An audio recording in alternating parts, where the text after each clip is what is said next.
पालकांनो, आपण आपले पासवर्ड किती जपून ठेवतो नाही का?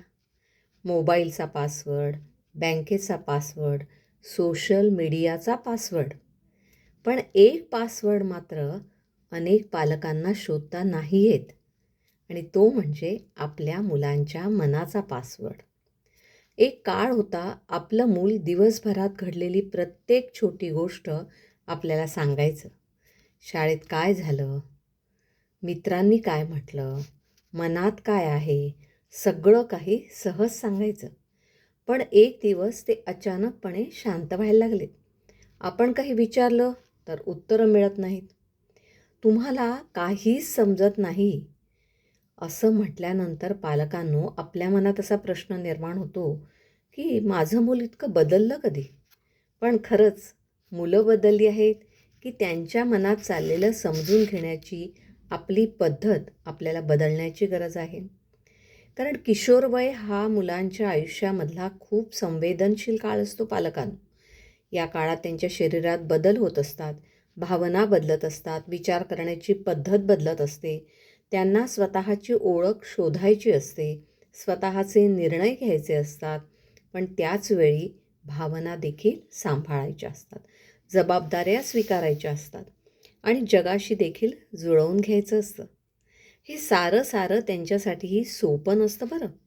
म्हणून कधी तुम्हाला त्यांचा राग दिसतो, कधी अबोला, कधी विरोध दिसतो, तर प्रत्येक वेळेला तो हट्ट नसतो हो पालकांनो.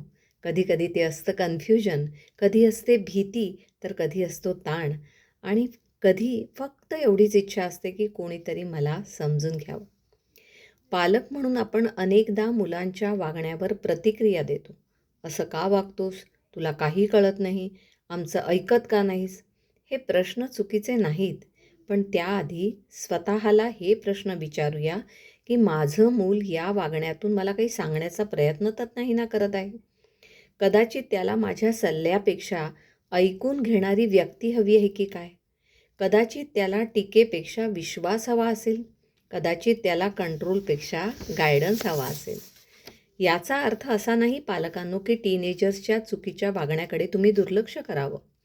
बाउंड्रीज आवश्यक आहेत, शिस्त आवश्यक आहे, जबाबदारी स्वीकारणं आवश्यक आहे.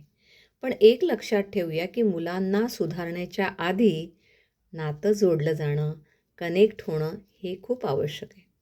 कारण ज्या मुलांच्या मनातलं घरात ऐकलं जातं ते मूल बाहेर चुकीच्या ठिकाणी कधी आपला आधार नाही शोधत. मजबूत कुटुंब ती नसतात जिथे कधीच मतभेद होत नाहीत. मजबूत कुटुंब ती असतात जिथे मतभेद असूनही संवाद होतो, तो थांबत नाही. कदाचित आज तुमचं मूल तुमच्याशी सहमत नसेल, पण तुम्हाला असंही वाटू शकेल की कदाचित तुमच्या प्रेमाची किंमत त्याला आज लगेच नाही समजणार. मात्र उद्या मोठं झाल्यावर त्याला एक गोष्ट नक्की जाणवेल, आठवेल की माझं घर ही एक अशी जागा होती जिथे माझं म्हणणं ऐकलं जायचं, माझ्या विचारांना किंमत होती, माझ्या चुका सुधारल्या जायच्या, पण मला नाकारलं जात नव्हतं. पालकांनो, मोबाईलच्या पासवर्डपेक्षा मुलांच्या मनाचा पासवर्ड शोधण्याचा प्रयत्न करूया. कारण मोबाईलचा स्क्रीन आपण कधीही बदलू शकतो, पण पालकांच्या प्रेमाची आणि विश्वासाची आठवण मात्र आयुष्यभर राहते. मुलांच्या मनाचा पासवर्ड हा अधिकाराने नाही, तर प्रेमाने, विश्वासाने आणि संवादाने मिळतो. स्क्रीनशी जोडलेलं नातं काही काळ टिकतं, पण मनाशी जोडलेलं नातं मात्र आयुष्यभर सोबत राहतं. धन्यवाद.